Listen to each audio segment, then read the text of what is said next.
大家好，我係謝西嘉，今次已經係第二次睇水舞間啦。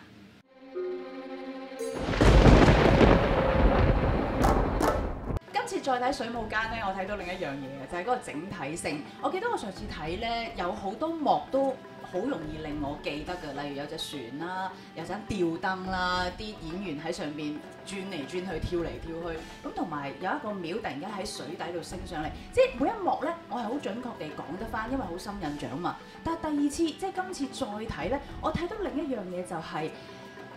好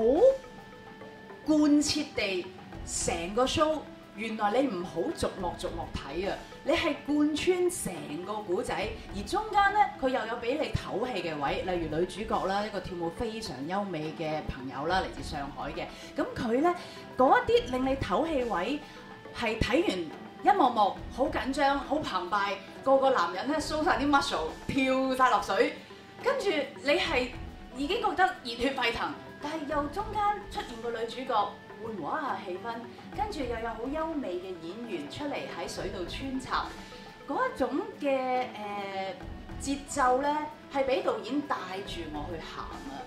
我會推介俾我身邊嘅朋友，你帶埋小朋友或者係屋企人一齊嚟睇啊！即係一家人去感受呢一種水舞台俾你一個意想不到嘅體驗呢，我覺得係睇其他舞台入邊你冇辦法得到嘅。